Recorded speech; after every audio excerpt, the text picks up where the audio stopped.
Veuillez m'excuser, hein, urgence de maman. Bon, heureusement, le papa est là pour m'aider avec les enfants. Mais donc, je continue sans plus tarder. Donc, comme je le disais, quand tu es persécuté, tu sens vraiment que il y a des personnes qui sont après toi. C'est parce que, en fait, tu fais peur. Ta destinée, elle fait peur. Et comme on te le dit, et ça m'est venu en fait par révélation. Il dit, viens, je te prie, maudis-moi ce peuple, car il est plus puissant que moi. Il est plus puissant que moi. La lumière que Dieu a mise en toi, qui symbolise ton étoile, ta destinée, est plus puissante que tous tes ennemis réunis. À toi seul, une personne. Regarde comment on te combat. C'est parce que tu fais peur. Alors, ils essaient de t'attaquer avec euh, des combats. Ils essaient de diminuer ta prière. Ils attaquent ta foi en te faisant croire que, regarde, tu pries, tu pries, tu pries, mais il n'y a rien qui se passe dans ta vie. Tu pries, tu pries, tu pries, mais regarde, nous, on réussit à te combattre. C'est le contraire. C'est parce que tu es avec Dieu et parce que la destinée, la mission de vie que Dieu a placée dans ta vie est trop puissante, elle fait peur. Alors, ils essaient de t'abattre. Ils essaient de t'abattre. Ils essaient de diminuer ta foi. Ils essaient de diminuer ton, ton rituel où tu médites ta parole, médites la parole de Dieu. Ils essaient de tout enlever parce que c'est ça qui fait ta force. Et c'est ça qui contre en fait les œuvres de l'ennemi. Poursuivons. Donc voilà, voici le synopsis du roi de Moab, Balak. Ce qui m'a intéressé, c'est que voici ce qu'il va faire pour essayer de faire couler le peuple d'Israël, les élus. Bâtis-moi ici, Balaam lui dit, bâtis-moi ici 7 autels et prépare-moi ici 7 taureaux et 7 béliers. Balak fit ce que Balaam avait dit. Et Balak et Balaam offrirent un taureau et un bélier sur chaque autel. C'est pas ce qu'on fait pour ta vie? Tu es victime de sorcellerie. Ils vont bâtir des autels où ils vont invoquer des démons. Mais là, c'était dans le cadre d'un sacrifice. Ils bâtissaient des autels et c'est Dieu qui parlait à Balaam. Comme Balaam, c'est un serviteur de Dieu qui avait reçu le don prophétique. Et Dieu utilisa Balaam, donc celui qui faisait des oracles, pour montrer à Balak, donc le roi de Moab, que ce peuple, il est saint, il est intouchable. Et donc, conduit par l'Esprit de Dieu, Balaam dit à Balak, pourquoi est-ce qu'ils ont presque les mêmes noms? Parce que ça porte à confusion. Balaam dit à Balak de bâtir un autel. Et à l'époque, on pouvait rien faire en fait sans sacrifice. On ne pouvait rien faire sans sacrifice, sans bâtir un autel pour Dieu lorsqu'on faisait un vœu, ou lorsqu'on avait une certaine problématique, ou lorsqu'on on a commis un péché, on devait se repentir, certes, mais on devait bâtir un autel pour justement briser les conséquences de toute mauvaise chose ou bâtir une alliance avec Dieu. Et donc là, conduit par l'Esprit de Dieu, Balak dit à Balak, bâtis-moi un autel. Sauf que Balak, lui, il pensait que en bâtissant cet autel, vu que c'est un sacrifice, ça allait automatiquement faire en sorte qu'il puisse maudire le peuple d'Israël. Comme ça, le peuple d'Israël allait subir des malédictions et par conséquent, ne pas pouvoir conquérir la région de Moab. Sauf qu'il va être pris à son propre piège. Et voici ce qui a inspiré la prière du jour. Balaam dit à Balak, tiens-toi près de ton holocauste et je m'éloignerai, peut-être que je m'éloignerai. Peut-être que l'Éternel viendra à ma rencontre et je te dirai ce qu'il me révélera. Et il alla sur un lieu élevé. Dieu vint au-devant de Balaam et Balaam lui dit, j'ai dressé 7 autels et j'ai offert un taureau et un bélier sur chaque autel. L'Éternel mit des paroles dans la bouche de Balaam et dit, retourne vers Balak et tu parleras ainsi. Il retourna vers lui et voici Balak se tenait près de son holocauste, lui et tous les chefs de Moab. Balaam prononça son oracle et dit, Balak m'a fait descendre d'Aram, le roi de Moab m'a fait descendre des montagnes de l'Orient. Viens, maudis-moi Jacob. Viens, sois irrité contre Israël. Comment maudirais-je celui que Dieu n'a point maudit? Comment serais-je irrité quand l'Éternel n'est point irrité? Je le vois du sommet des rochers, je le contemple du haut des collines. C'est un peuple qui a sa demeure à part et qui ne fait point partie des nations, voilà, des élus. Qui peut compter la poussière de Jacob et dire le nombre du quart d'Israël, que je meure de la mort des justes et que ma fin soit semblable à la leur? Balak dit à Balaam, que m'as-tu fait? Je t'ai pris pour maudire mon ennemi, et voici tu le bénis. Il répondit et dit, n'aurais-je pas soin de dire ce que l'Éternel met dans ma bouche? Balak lui dit, viens donc avec moi dans un autre lieu, d'où tu le verras. Tu t'en verras qu'une autre partie, tu n'en verras pas la totalité. Et de là, maudis-le-moi. Il le mena au champ de Tchophim, sur le sommet du Pisga. Il bâtit 7 autels. Tu vois? Il bâtit 7 autels et offrit un taureau et un bélier sur chaque autel. Donc, il a bâti un autel.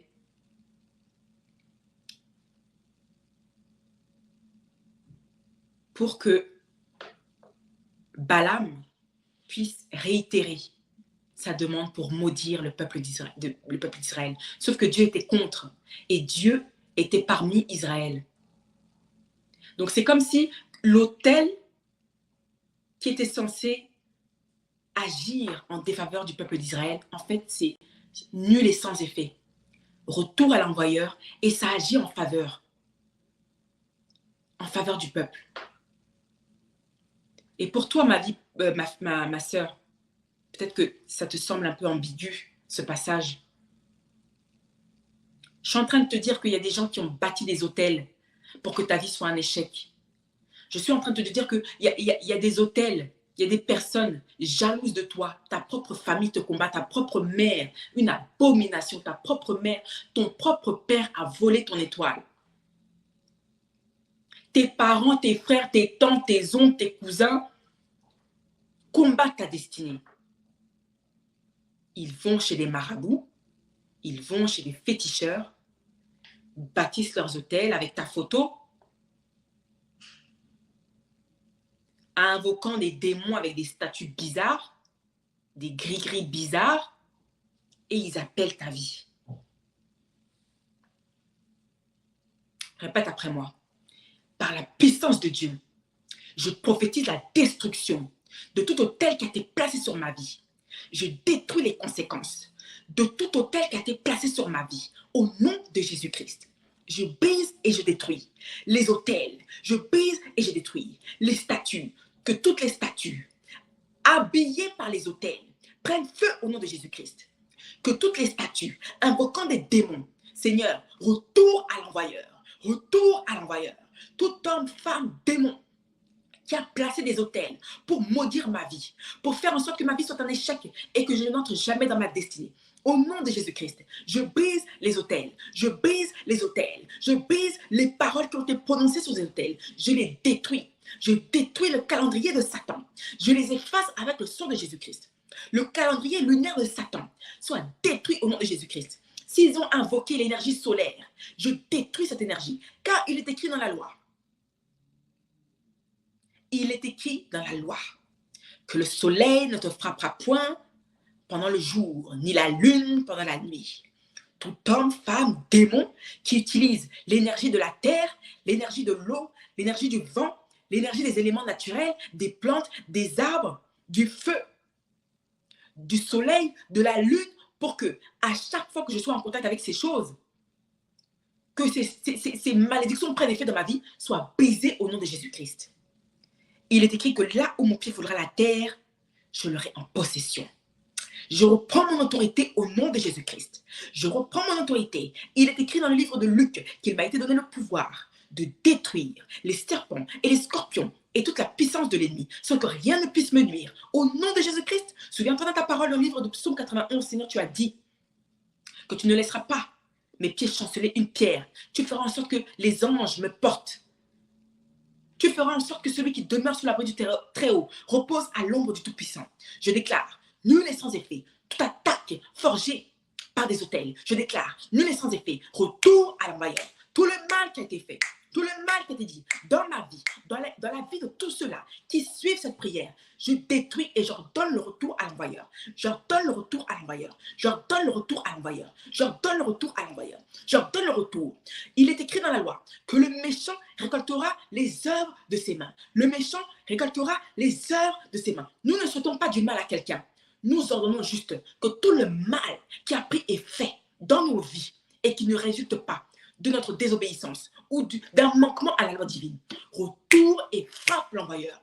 Retour à l'envoyeur. Retour à l'envoyeur. Que nos ennemis mangent leur propre chair. Qu'ils mangent leur propre chair. Qu'ils boivent leur propre sang. Afin qu'on sache que le Rédempteur, c'est l'Éternel. Le Dieu de Jacob, c'est l'Éternel. Au nom de Jésus-Christ, je détruis tout hôtel qui était placé sur ma vie.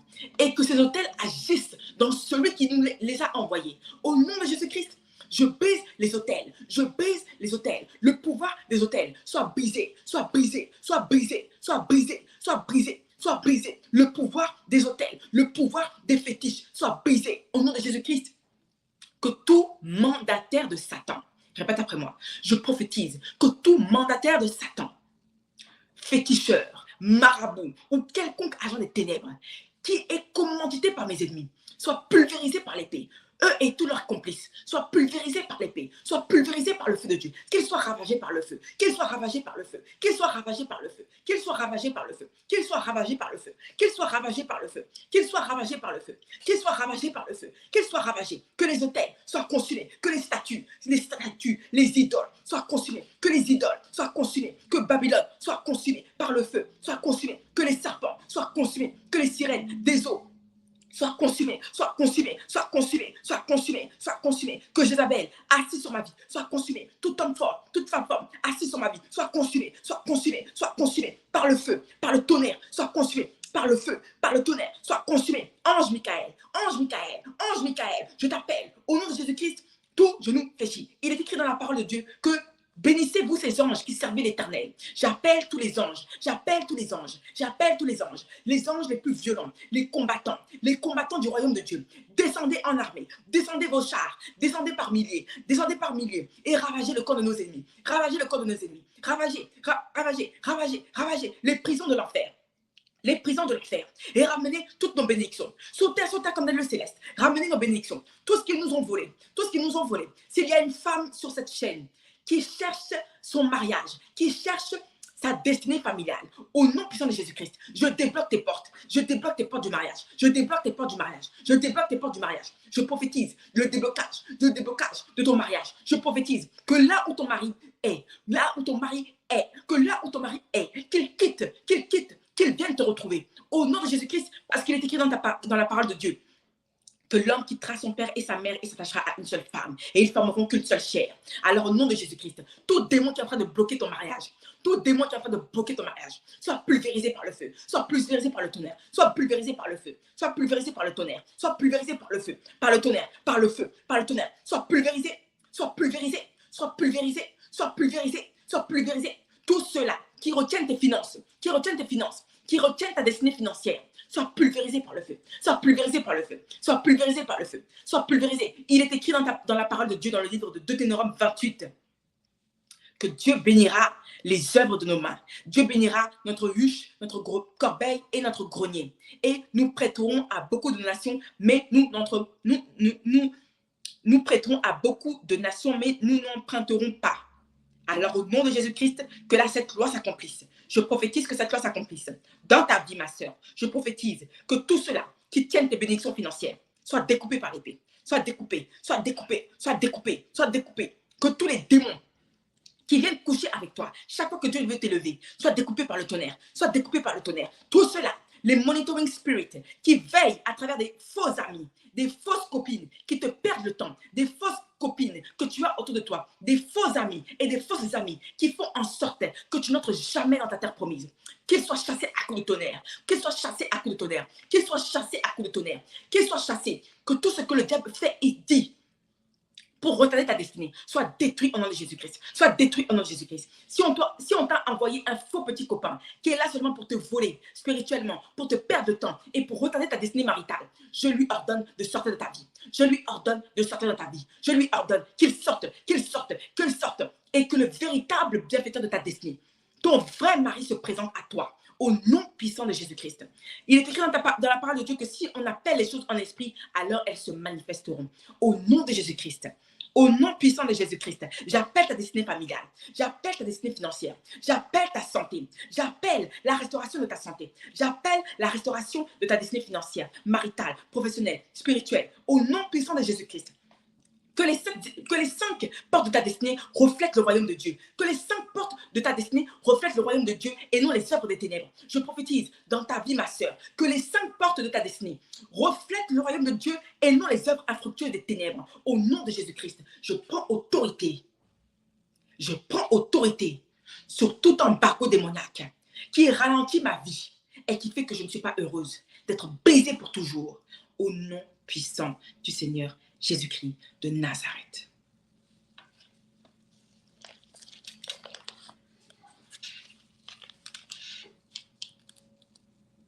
Pour toutes celles et ceux qui sont victimes de ce qu'on appelle les maris et les femmes de nuit, peut-être que plus tard, si Dieu me le permet, je ferai un enseignement un peu plus détaillé et poussé. Mais il y a une chose qu'il faut faire pour les faire fuir. Ces entités sont très, très, très dangereuses. Elles font en sorte que tu n'avances jamais dans la vie. C'est elles, ces entités, qui provoquent l'insoumission de la femme. Si vous voyez une femme qui est insoumise à son mari, qui est dure, ça c'est l'esprit de Jézabel. Si vous voyez une femme qui se croule dans la débauche, femme ou homme, hein, qui se croule dans la débauche, elle est possédée par cet esprit-là. On appelle le serpent, le léviathan. Si vous voyez des gens qui sont accros aux films pornographiques, qui pratiquent le lesbianisme, l'homosexualité, c'est poussé par ces esprits-là. Si vous voyez des personnes qui... comment dirais-je, remplis d'orgueil. Voilà, ils ont une estime surélevée de leur personne. C'est Jézabel. L'inceste, des choses infâmes. Ces esprits, en fait, se nourrissent de tout ce qui constitue des abominations, en fait, devant Dieu. Elles se nourrissent de ça, de la colère. Vous voyez des gens qui sont très, très, très colériques, ils n'arrivent pas à se contrôler. C'est Jézabel. Des gens qui sont poussés dans des addictions, dans des jeux de loto à excès, jusqu'à perdre leur vie, en fait, jusqu'à détruire leur propre vie, en fait. C'est Jézabel.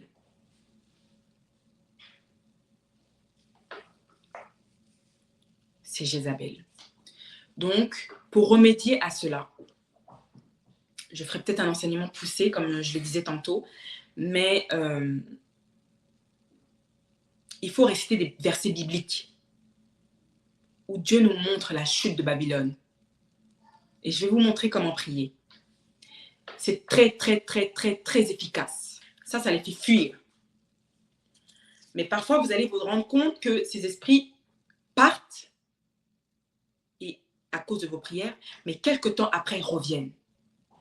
Ça, c'est parce que vous avez été vendu au diable. Ok, vous avez été vendu à ces entités-là.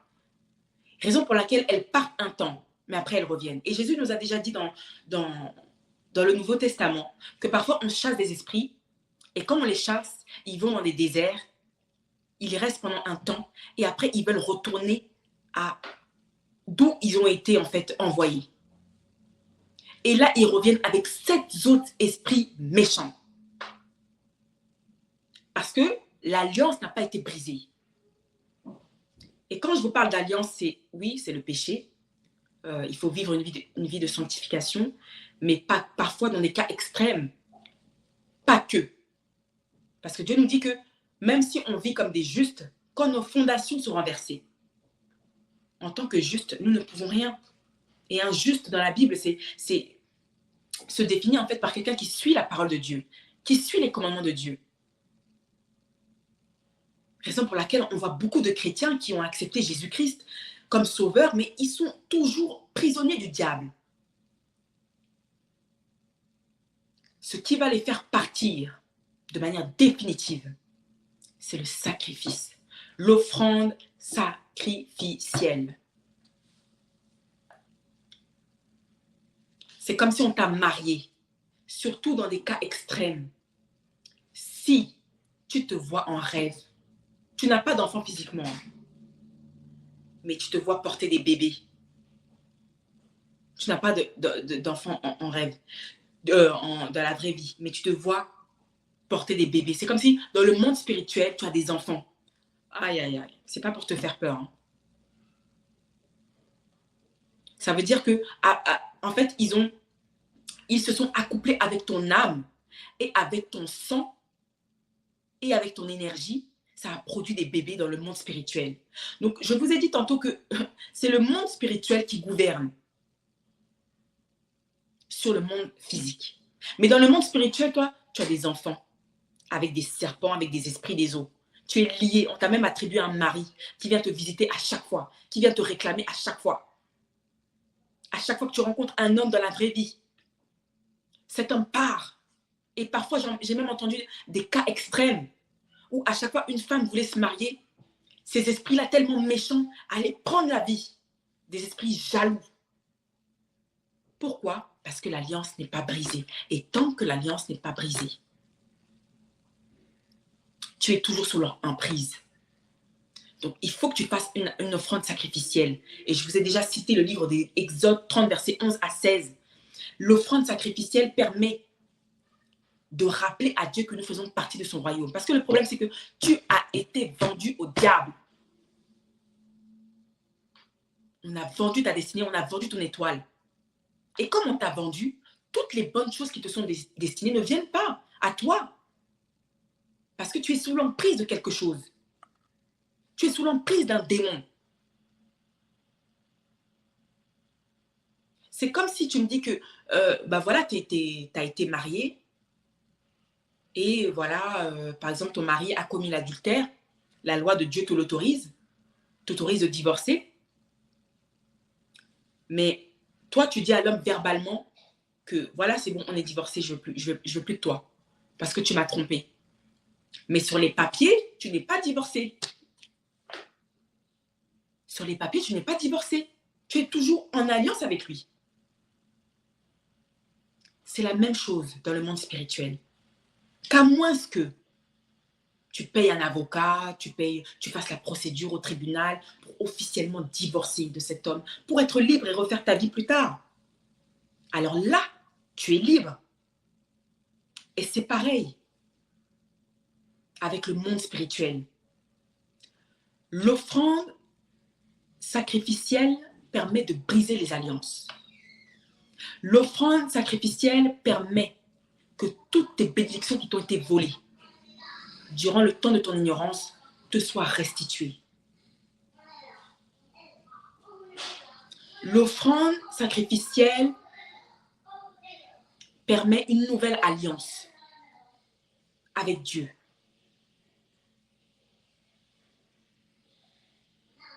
Si vous voulez, vous me croyez.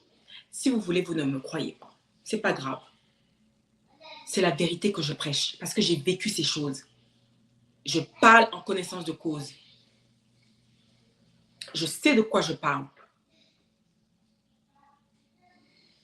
Et tous les secrets sont dans la Bible. Tous les secrets sont dans la Bible. Et dans l'Ancien Testament, on nous dévoile vraiment des cas de sorcellerie, des cas d'occultisme. À l'époque, jusqu'à aujourd'hui d'ailleurs, pratiquaient beaucoup la sorcellerie. Et Dieu nous montre comment nous délivrer. Mais le problème, c'est qu'on ne médite pas la Bible. Le problème, c'est que quand on lit la Bible, on a nos propres pensées du monde. Le problème, c'est que quand on lit la Bible, on se fie à ce que notre pasteur dit et non à ce que l'Esprit de Dieu nous dit. Et voilà que nous sommes captifs, des éternels captifs, qui n'avancent pas selon le plan de Dieu, bloqués spirituellement. Or, Dieu nous dit que être né de nouveau, c'est aussi renouveler son intelligence. Croyez-le, je connaissais, j'avais jamais lu la Bible avant et je ne connaissais pas toutes ces choses.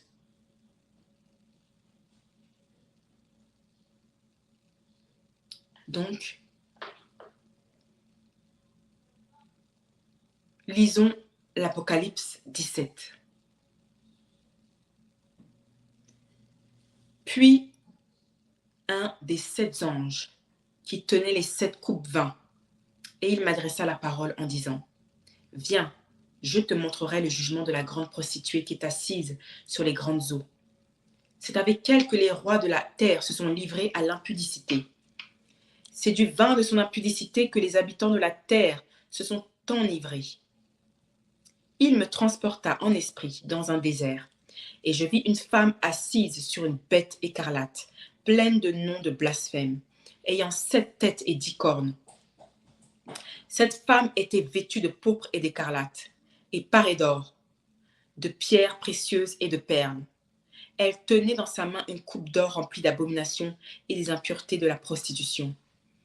Sur son front était écrit un nom, un mystère, Babylone la grande, la mère des impudiques et des abominations de la terre. Et je vis cette femme ivre du sang des saints et du sang des témoins de Jésus. Et en la voyant, je fus saisie d'un grand étonnement. Et l'ange me dit, « Pourquoi t'étonnes-tu ? Je te dirai le mystère de la femme et de la bête qui la porte, qui a les 7 têtes et les 10 cornes. La bête que tu as vue était, et elle n'est plus. Elle doit monter de l'abîme et aller à la perdition. Et les habitants de la terre, ceux dont le nom n'a pas été écrit dès la fondation du monde dans le livre de vie, s'étonneront en voyant la bête, parce qu'elle était et qu'elle n'est plus, et qu'elle reparaîtra. C'est ici l'intelligence qui a de la sagesse. Les 7 têtes sont 7 montagnes, sur lesquelles la femme est assise. Ce sont aussi 7 rois, 5 sont tombés, un existe, l'autre n'est pas encore venu, et quand il sera venu, il doit rester peu de temps. Et la bête qui était, qui n'est plus, est elle-même un 8e roi. Et elle est du nombre des 7, et elle va à la perdition. Les 10 cornes que tu as vues sont 10 rois, qui n'ont pas encore reçu du royaume, mais qui reçoivent autorité comme rois pendant 1 heure avec la bête.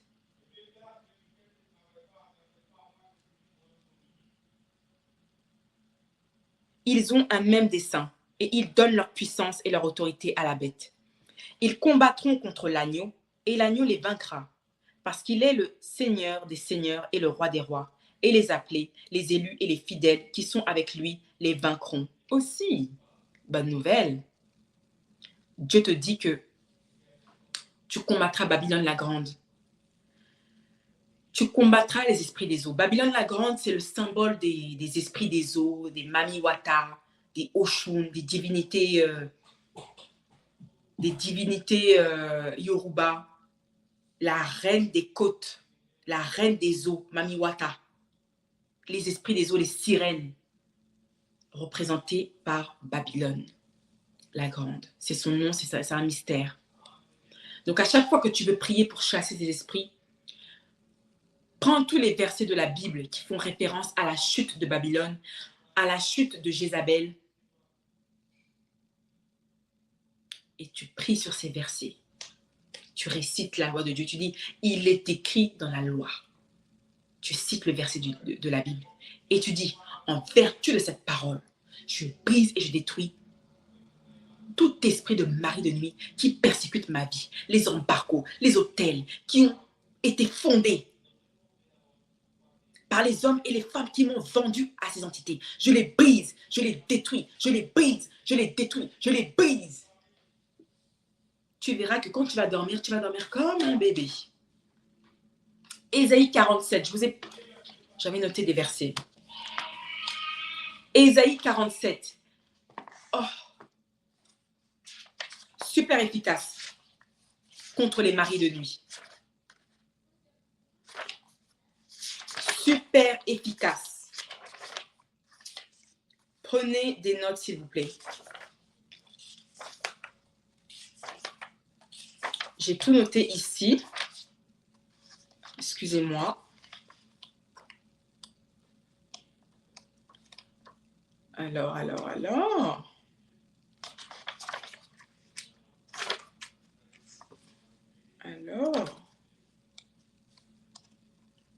Voilà.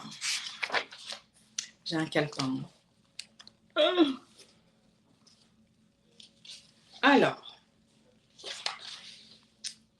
Ésaïe 47. Destruction de Jézabel. Apocalypse 12, 13, 14.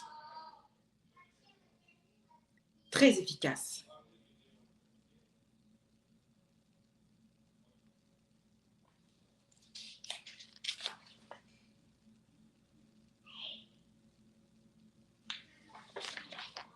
Si vous voulez les autres versets, parce qu'il y en a beaucoup, mettez-moi en commentaire et je vous donnerai tous les versets. Mais déjà, ceux que j'ai cités, très efficaces. Ésaïe 47 et Apocalypse 12, 13, 14. Ok? Donc voilà. Voilà. C'est fini pour aujourd'hui. Je prie vraiment que vous soyez délivrés. Je prie vraiment que la main de l'Éternel soit sur vous. Et mon plus grand souhait, c'est que vous soyez délivrés. Mon plus grand souhait, c'est que vous puissiez entrer dans vos destinées, que vous soyez libres et plus prisonnières et captifs du monde des ténèbres. Ok? Donc nous allons terminer sur cette note. On fera d'autres lives, si Dieu le veut. Et que Dieu vous bénisse. Et je vous dis à la très prochaine. Je vous aime. Que Dieu me donne la force de pouvoir poster demain et après-demain. Mais je pense que même après ce jeûne, nous allons rester dans l'esprit de ce jeûne. Continuer les prières et continuer de vivre sainement. Ok? Ce jeûne, il m'a vraiment permis de contrôler mon alimentation, d'être beaucoup plus consciente, d'avoir cette conscientisation sur mon alimentation. Dieu a fait beaucoup de miracles et je rends grâce à Dieu. Je viens de loin et Dieu n'abandonne pas ses enfants. Merci pour toutes celles qui prient pour moi, qui me partagent leurs témoignages les plus intimes, qui me font assez confiance. Et croyez-le, je ne prends pas ça à la légère. Parce que je sais d'où je viens. Croyez-le, je sais d'où je viens. Donc je vous aime, que Dieu vous protège. Nous remercions le Seigneur pour ce moment de prière. Nous remercions le Dieu Tout-Puissant. Nous savons que nos prières ont été exaucées, Seigneur. Merci pour ce beau moment de partage. Que tes enfants soient libérés, Seigneur. Nous voulons nous battre pour ta justice, Seigneur. Nous voulons que tu nous utilises pour aider tes enfants, comme tu nous as aidés. Nous avons reçu la parole. Et par la parole, nous serons aussi délivrés. Et par la parole, nous réussirons aussi à délivrer nos frères et sœurs à travers le monde. Nous voulons être de la génération d'Esther, de la génération de Joseph, des intendants et des intendantes du royaume de Dieu qui servent le peuple, qui sert sa propre génération, ses propres enfants, ses petits-enfants et toute une descendance. Nous voulons la prospérité transgénérationnelle. Au nom de Jésus-Christ. Merci Seigneur parce que nous savons que tu nous as déjà répondu. Tu nous dis qu'avant même que nous ouvrons la bouche, tu connais déjà ce que nous voulons, Seigneur. Tu dis dans Jérémie, invoque-moi et je te répondrai. Je te révélerai les choses les plus cachées. Tu dis dans Psaume 91, invoque-moi dans ta détresse, je te délivrerai, tu me glorifieras. Nous avons écouté ta parole et nous avons fait selon tes commandements. Bénis-nous, Seigneur, afin que, Père, nous puissions témoigner de ta gloire et non des œuvres de l'ennemi. Au nom de Jésus-Christ, transforme nos cœurs et nos âmes. Et merci pour tout ce que tu fais au nom de Jésus-Christ. Amen. Acclamons le Seigneur. Allez, je vous laisse. Gros bisous. Que Dieu vous protège. Courage, courage, courage, courage. Il n'y a rien d'impossible à Dieu. Il a déjà fait. Il fait actuellement.